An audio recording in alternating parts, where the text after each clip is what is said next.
사실 그 팔복동이 왜 팔복동인지 아는 사람이 드물거든요.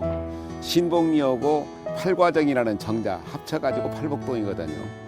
오다가 보면 이제 정예림로를 만나는데 정예림로에서 갈라지는 것이 바로 온고을로잖아요. 예, 전주를 온고을, 온전전자를 쓰기 때문에 온고을로. 정예림로를 따라오다가 보면은 이제 콩지팥쥐로, 그러면서 이제 내려오다가 보면은 바로 쑥고개 길이 있는데, 이 길만 걸으면서도 전주의 역사, 그러면서 예, 전주를 살다 갔던 사람들의 흔적들. 걸어보면 건강까지 더하는 길. 그 이름까지 알면 이 땅의 내력도 보인다. 오늘은 정여림로를 걷고 숨겨진 이야기도 만나보자.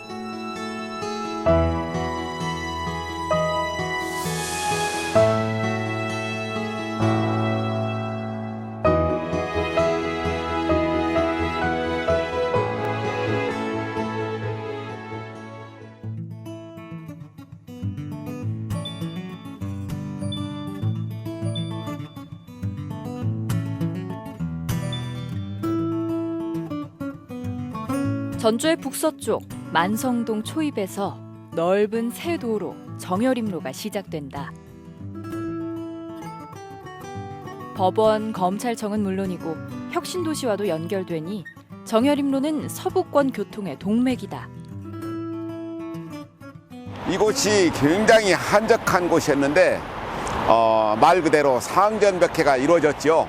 그래서 이곳이 팔과정로, 온고을로, 정예림로가 만나가지고 저 전주 국립박물관 있는데 쑥고개까지 이어지는 굉장히 큰 길이 바로 이 길인데, 이 길이 바로 혁신도시의 관문입니다.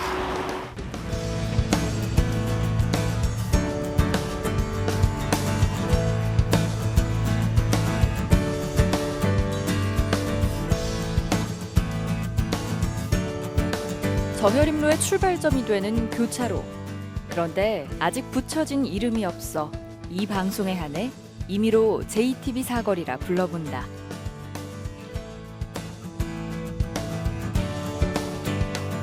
북쪽 시작점인 이곳 JTB 사거리에서 남쪽으로 6.7km인 쑥고갯길과 만난다. 헌데 새 길에 붙여진 옛사람 정여립이라는 인물은 아직도 낯설다. 정여립은 조선 중기의 사상가이자 혁명가죠. 세계 최초로 천하는 공공한 물건인데 어디 일정한 주인이 있는가, 세계 최초로 공화주의를 주창했던 사람이 바로 전주 사람 정여립이고, 정여립은 역적으로 몰려서 죽었지만 그 정여립의 사상이 허균의 호민론, 그다음에 다산 정약용의 탕무혁명론으로 이어져 가지고 동학농민혁명의 근원이 됐던 것이 바로 정여립 사건입니다. 임진왜란 3년 전 당시 혁명적 사상을 주창했던 전북 출신의 정여립은 기축옥사로 멸문지화를 당했다. 승자의 역사에 소외될 수밖에 없었던 사상가. 신정일 씨는 정여립의 정신을 재발견해야 한다고 주장해왔고, 결국 그 신념이 이 도로의 명칭에도 반영됐다. 정여립이 서울로 과거으로 갈 때 올라갔던 길이 바로 이 길이고, 정여립이 나중에 벼슬을 그만두고 대동계를 조직하고자 금구로 하던 길이 바로 이 길입니다. 그래서 이 길을 정여립로로 만들었습니다. 추정이죠? 예, 그것은 추정이죠. 그렇지만 서울의 원효로 을지로가 만들어진 것도 마찬가지로 원효 스님이나 을지문덕에 자취가 남아있는 것은 없지만 우리 민족의 얼과 인물들을 부각하기 위해서 만들었는데, 전주가 낳은 세계적인 혁명가 정여립로를 만들므로 인해 가지고 결국은 우리나라가 세계 최초의 민주주의를 주창한 곳으로 될 수 있기 때문에 이 길을 그렇게 추정해 가지고 만든 것입니다. 그때 당시가 언젠가요? 2000년대 중반에 이 길을 만들었습니다. 그때 이제 직접 명령을 하신 그 인사를 한 번만. 제가 이제 그 전주시 명칭개정위원을 오래 했었는데 그때 만들었던 길이 그 꽃밭정이 내거리, 선넘어 내거리, 명주골 내거리, 그러면서 또 여울초등학교 그런 이름들을 지으면서 견원로도 만들고 그랬는데 정여림로를 만들 길이 없었어요. 길이 마땅치 않았는데 이 길이 팔과정에서 바로 쑥골과까지 이어지는 작은 길이 나오는 거예요. 그래서 이 길을 이 기회에 정여림로로 명명하자 했더니 이제 반대 의견도 많았지만 제가 도로명 세주소 사업에 참여해 정여림로라 명명하기까지 곡절도 많았다. 하지만 그 이후 두 발로 정여림로만을 오롯이 걷기는 오늘이 처음. 설레고 새롭다.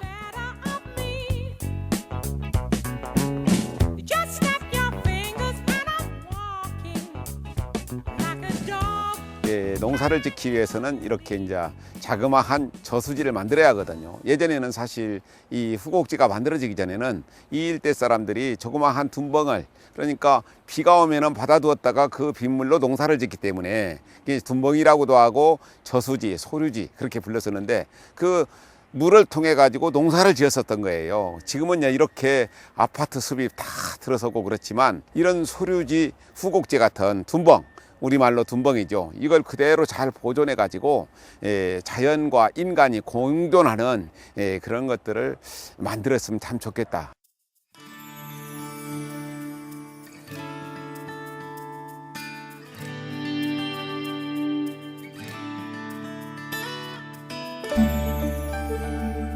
정여림로를 굽어다 보는 황방산.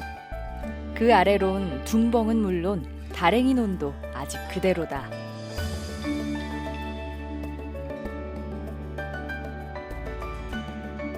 콘크리트로 지어진 주거문화의 허파가 되는 자연.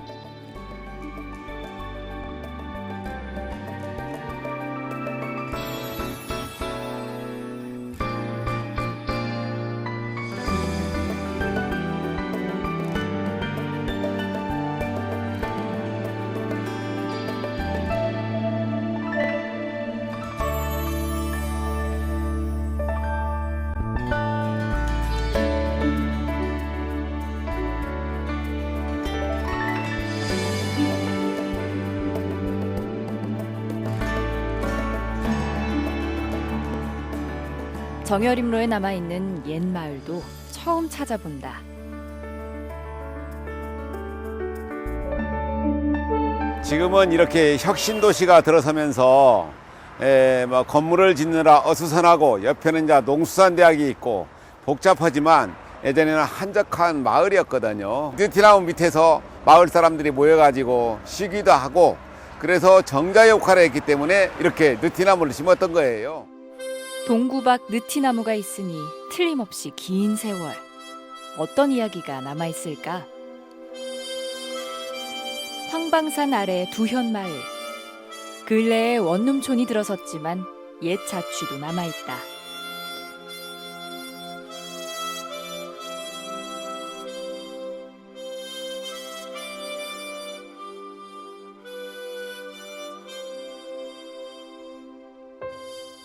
그러니까 공조 참호와 나중에 한성 좌윤, 그러니까 오늘날 서울 부시장을 지냈었던 김해공 씨 재택의 정부인 평강채 씨가 시아버지가 겨울에 잉어가 먹고 싶다고 하니까 얼음을 깨고 손을 다쳐가면서 잉어를 잡아가지고 와서 해서 병환을 낫게 했다.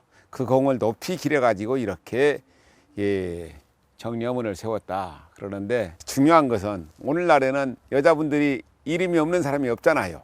그런데 그 당시는 전부 다 평강 채씨, 채씨란 이름만 있어요. 그래서 제가 알고 있는 법조인 얘기하는데 지금은 좀 그렇지만 예전에 보면은 성이 없는, 이름이 없는 사람이 있대요. 여자들. 채씨, 김씨, 그것이 불과 몇십 년 전 얘기라니까 우리가 여권 시장이 얼마나 많이 되는지. 1900년대 초에 증산 강일순 선생이 깨달음을 얻고 나서 했던 얘기가 선천 시대는 남자의 시대나 후천 시대는 여자의 시대가 올 것이다. 그걸 예언해 쓰는데 정말로 그 100여 년을 이쪽 저쪽 두면서 여권 시장이 많이 돼가지고 사람이 참 평등하게 남녀 평등 시대가 도래했다. 그걸 알 수가 있죠.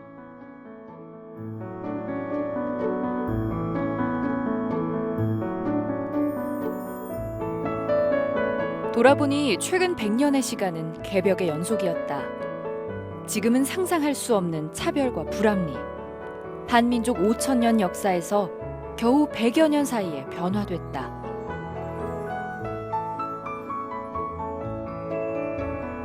마을 이름인 두현에도 옛 삶의 이야기가 담겨 있다. 여기가 뭐냐 말두자, 고개현자. 그런데 이 마을 사람들이 쌀을 가지고 가서 그 말바위에다 놓고 재가지고 가서 전주장에 가서 달아보면은 똑같이 나왔다. 그래서 여기를 갖다가 말바위, 두현 그렇게 부르고 있습니다.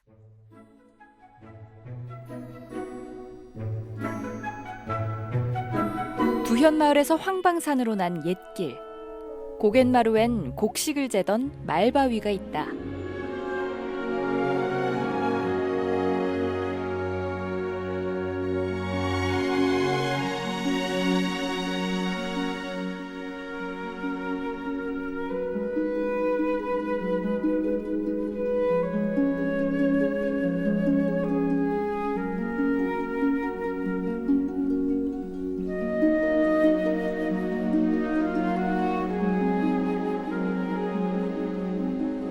전주장에 가기 전 쟀다고도 하고 또 누군가는 세금으로 납부하던 곡식의 양을 재던 곳이라고도 하니 옛 농민들의 애환이 스며 있으리라.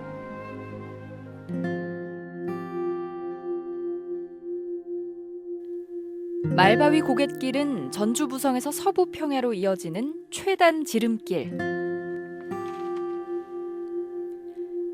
그 옛 시간은 조선시대에 국한된 게 아니었다.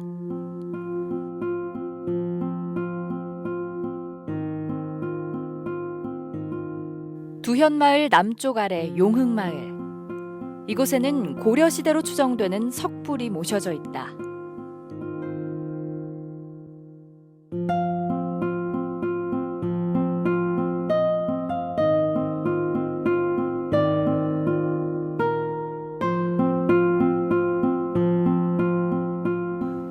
이제 이 주변에 사는 사람들이 산신소리라고 해서 이렇게 모셨다고 내가 이 소리를 마을에서 신앙처였었네요. 신앙처 옛 사람들의 그러다가 이제 이곳에다가 누가 이제 불상을 새긴 거 아니에요. 그래서 이제 이 불상하고 스님하고 인연은 어떻게 된 거예요? 제가 그 74년도에 예. 이제 강원도 예. 오대산 그 월정사에 있다가 예. 인연이 이렇게 다가지고 여기로 왔어요. 예. 와가지고 그때 여기 이렇게 보니까 이 건물은 아니고 예. 허스러운 건물이 이렇게 모셔져 있더라고. 저 건물 안에. 예예. 이 건물 안에 예. 여기에 이제 인위적으로 팠는가는 몰라도 예. 물이 약수라고 그래서 여가 졸졸졸졸 나왔어. 그래서 그걸 이렇게 마시고. 그러면 70년대에 맺은 인연이 또 한 10여 년 전에 다시 이어진 것이네요. 저는 이제 여기 오기 전에 예. 여기 군산에 그 나포면 예, 그 불주사라는 절이 있어요. 예, 예. 혹시 가보셨나요? 못 가봤어요. 거기는 역사도 깊지만 좋은 터가 좋아요. 예. 예, 거기도 아주 허스로보니 이장은 절이 그냥 폐가야. 예. 사람도 없고 절은 오래된 절인데 예, 예. 그래서 제가 거기를 1980년도에 큰 뜻을 품고 거기 들어갔어요. 들어가서 거기서 29년 8개월을 살면서 내가 처음에 원했던 것보다 그 이상으로 예. 그 나름대로는 불사를 잘 하고 예. 큰 불사 했어요. 예. 거기서 제 나름대로는 예, 예. 그렇게 하고 나니까 거기서 이렇게 불사 하다 보니까 어디 뭐 다니고 못 오고 뭐 이거 할 수가 없어. 거기에 매달리다 보니까 그래서 거기서 그냥 딱 접고 내려와서 조금 이제 돌아다니다가 만행으로 돌아다니다가 예. 어떻게 또 묘하게 여기 이렇게 인연이 된 거예요. 예. 그래서 거기 있을 때에도 내가 이제 말년에는 이 노천에 있는 예. 이런 석불님 이게 모시고 기도나 하고 이제 이 세상 회양해야겠다. 이게 내가 원이었다고. 예. 근데 묘하게 이렇게 석불로 가공되기 이전에는 마을의 산신바위였다고 전해진다. 긴 시간 동안 이 땅의 소망을 응축해 결국 석불이 된 바위. 한낱 돌덩이였을지도 모를 운명을 간절한 마음들이 변화시켰다. 본래가 모든 생명은 근본적으로 부처요. 이미 깨달아 있는 겁니다. 전부가 다. 다만 이 세상을 살면서 우리가 눈으로 보고 귀로 듣고 입으로 맛보고 이렇게 접하면서 거기에 대한 집착을 안 하면 되는 거예요. 예를 들어서 모시양 밝은 태양이 떠오른다. 구름이 끼면은 어둡게 보이잖아요. 그와 마찬가지로 우리 이 마음도 태양과 같은 거예요. 그러나 마음에 탐욕을 부리고 화를 부리고 또 그 어리석은 행동을 하니까 이런 것들이 그 업이 되어가지고 그 구름같이 마음을 가리니까 이 밖에 못 사는 거예요. 한마디로. 그래서 그 마음의 무명만 제거만 되면 밝은 태양과 같이 대광명으로 평화롭게 영원히 살 수가 있다. 용현마을을 지나 콩쥐 팥쥐로와 만나는 교차로. 김제 부안을 오가는 차량들로 붐비며 석임제 IC와 인접해 외부와 전북 혁신도시를 잇는 관문이다.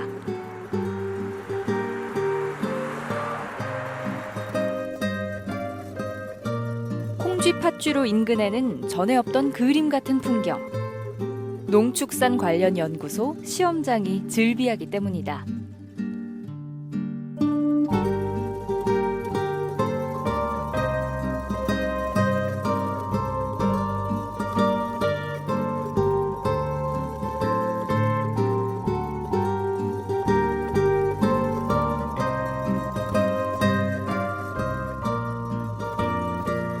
교차로를 지나 약 1km 남쪽은 세계적인 영화가 탄생한 곳이다.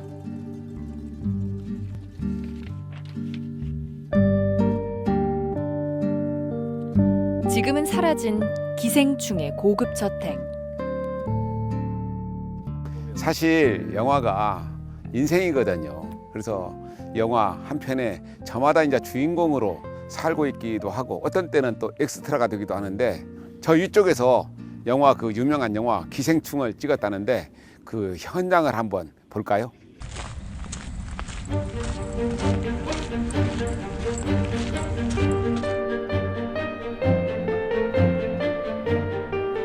지금은 사라진 기생충의 고급 저택. 화면으로 본 그 공간들이 이곳 정여림로 인근에 잠시 실제했었다니 참 묘한 일이다. 어쨌거나 영화와 현실, 그 간극을 생각해본다.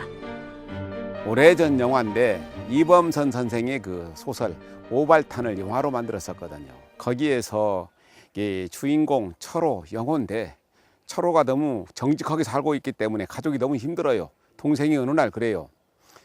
형님, 양심이란 말이죠. 손끝에 가시 같아가지고 조금만 나쁜 짓을 하려고 하더라도 콕콕 찌르거든요. 그런데 손끝에 가시 빼버리고 나면 아무렇지도 않습니다. 그래서 기생충에서 참 얘기하는 것들, 그것이 오늘날의 사회상, 아까 얘기했던 이범선의 오발탄도 마찬가지로 그 당시의 사회상이거든요, 이게. 그래서 우리가 정말로 양심을 가지고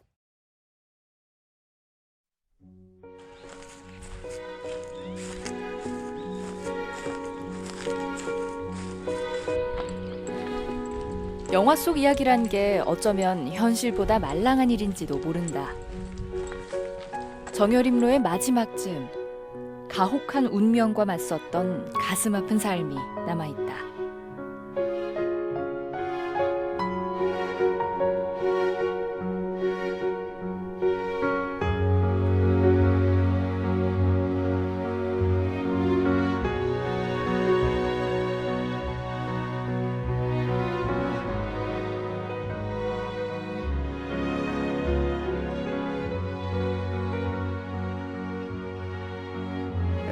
보건 선생은 지금은 서천에 편입된 한산에 살았었는데 고려 말에 문장가 가정 이곡 선생의 아들이거든요.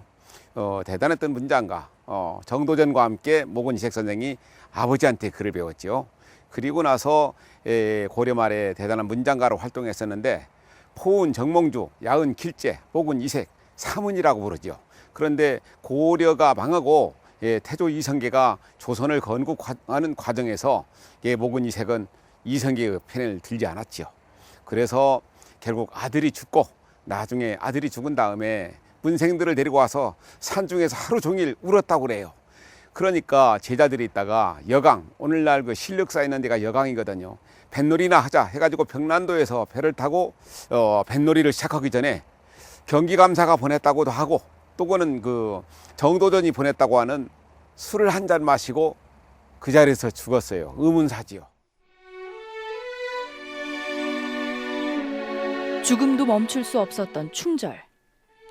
모근의 DNA는 후손의 후손으로 이어졌고 이흥발도 그 담대한 정신을 물려받았다.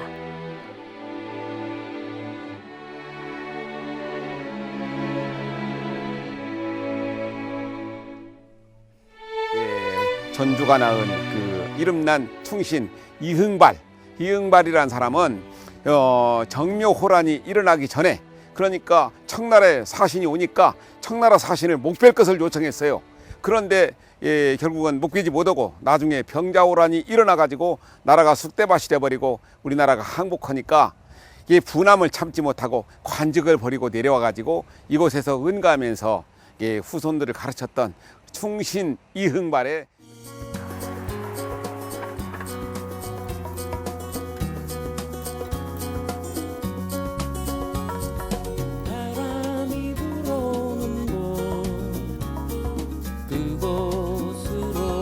정여림로가 끝나면 이제 새로운 길인 쑥고개 길. 길은 끝나지 않고 또 다른 길의 시작이 된다.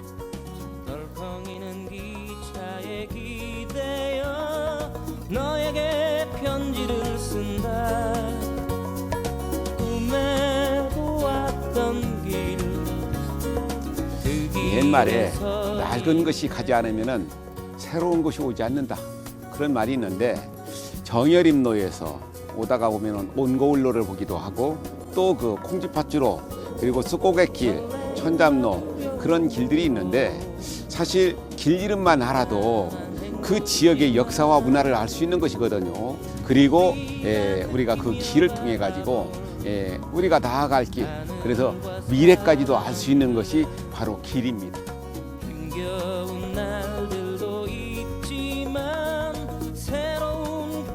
걸어보면 새로운 길 정여림로. 이제 지나온 길을 한자리에서 곱씹어보자.